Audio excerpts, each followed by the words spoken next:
نامه اسرارآمیزی به نام شانس.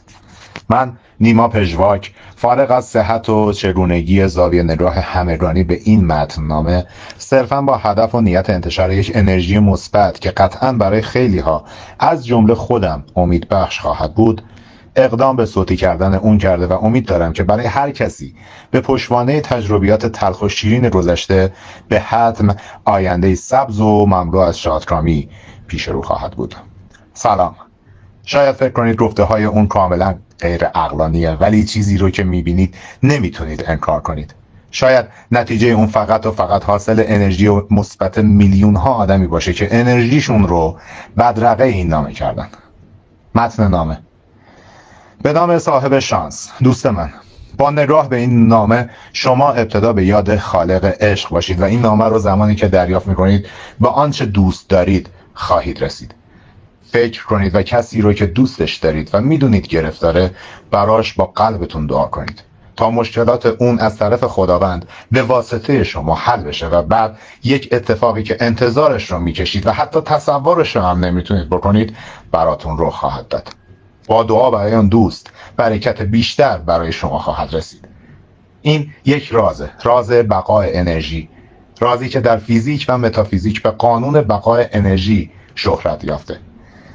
این نامه از روی شانس برای خوششانسی شما فرستاده شده. نسخه اصلی علیرغم اینکه مدعی میشه در کشور انگلستان میباشد، ولی در ونزوئلا نزد یک دختر دانشجوی مکانیک نامش ماریاست هستش و ارسال کننده اصلی اون ماریاست. و این نامه توسط یکی از مهندسین ایرانی که در یکی از پروژه های شرکت های ایرانی که در آنجا مشغول به کار بوده به صورت اتفاقی در یک ایمیل کاری از دوست و همکار اهل ونزوئلا دریافت شده و اون نیز به همه دوستان خود که تعداد زیادی از آنها نیز در ایران بودن ارسال کرده و دوست به دوست به دست شما رسیده. یک کارشناس و مشاور املاک تو سنندج که کسب و کارش تا زمستان سال 1400 در رکود کامل بوده تعریف میکرد که اوایل بهمن ماه 1400 نامه به دستم رسید. با ارسالش برای دوستان و همکاران و حتی مشتریانم بزرگترین فروش و معامله زندگی کاریم پس از 4 روز رقم خورد. این نامه تاکنون طبق اخبار رسمی از 15 ماه گذشته تاکنون 49 بار در دنیا به 9 زبان چرخیده و افرادی که نامشان در این نامه هست همه دارای هویت واقعی هستند. شانس برای شما فرستاده شده است. شاید در دور بعد نام شما هم به عنوان یکی از این افراد در این نامه قید بشه. ظرف مدت کمتر از 3 روز پس از دریافت این نامه اخبار خوشی دریافت خواهید کرد. این شوخی نیست. با ارسال آن به شما خوششانسی خواهید آورد. پول نفرستید، کپی‌ها رو برای اشخاص بفرستید که فکر میکنید به شانس احتیاج دارند. این نامه را نگه ندارید. این نامه باید ظرف مدت 96 ساعت از دست شما خارج بشه.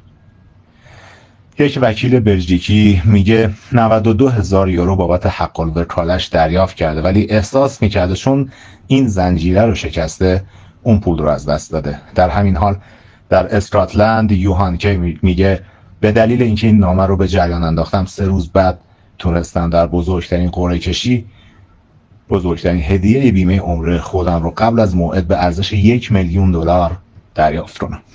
تینو یک نقاش معروف محلی هلندی میگه من و شاگردانم آرزو میکنیم یک بار دیگر این نامه به دستمون به صورت اتفاقی برسه، چون یک بار که رسید این کار شانس بالایی برای ما داشت و تونستیم از این راه با خیلی از آدم‌ها در مورد کارمون دوست بشیم. این اتفاق برای شما هم خواهد افتاد به شرط اینکه شما هم به نوبه خود اون رو برای دیگران حداقل برای همه دوستانتان ارسال کنید. حتما 20 کپی بفرستید و ببینید ظرف مدت 4 روز چه اتفاقی میفته. این زنجیره از ونزوئلا شروع شد و این نامه از ماریا پیگیری و به ژوهان مرد خیری در آمریکای شمالی نوشته شده. او دانشجوی مهندس مکانیک است و شاغل. از آنجا که این کپی باید در سرتاسر جهان بچرخه، شما باید 20 کپی تهیه کرده و برای دوستانتون و همکارانتون بفرستید. پس از چند روز شما یک سورپرایز دریافت خواهید کرد. این یک حقیقته. حتی اگر شما یک شخص خرافاتی نباشید، حداقل به این باور داشته باشید که در آن نام‌ها و هویت‌هایی وجود دارد که قابل استناد و دسترسی بوده و میتوان با آنها مکاتبه نمود که این موضوع رو تصدیق کنند. پال سینگ، کارمند اداری یک بانک در نپال، این ایمیل رو دریافت نمود ولی فراموش کرد که این نامه رو باید ظرف مدت 96 ساعت ارسالش کنه. او شغلش رو از دست داد. کمی بعد نامه رو پیدا کرد، 200 کپی ایمیل ارسال نمود و ظرف مدت چند روز شغل بهتری به دست آورد. بخوانید، فقط پاک نکنید. دوست عزیز، شما نیز می توانید به جای کپی این نامه را به 21 نفر از دوستانتان از طریق پست الکترونیکی ارسال کنید و شانس خود را امتحان کنید یا کپی کنید و به 30 نفر که احتیاج دارند بدهید. یک پزشک فرانسوی که دوست نداشت نامش عنوان گردد میگد: من هر بار که این نامه رو به دستم میرسید برای دوستانم مجددا ارسال میکنم، چون اعتقاد دارم خداوند هر چیزی را که وسیله خوبی قرار میدهد و در آن بدی وجود ندارد، ما بندگان خوب باید با آن عمل کنیم. به یاد داشته باشید، حتی اگر اعتقادی نداشته باشید، این نامه بنا به دلایل خاص و عجیبی عمل می کند و برای شما بهترین چیزی را که در قلبتان آرزو می کنید به ثمر خواهد نشاند. پس همین الان برای 20 نفر از دوستانتان به همراه فایل صوتیش ارسال کنید. موفق، پیروز، شادکام و همیشه عاشق باشید.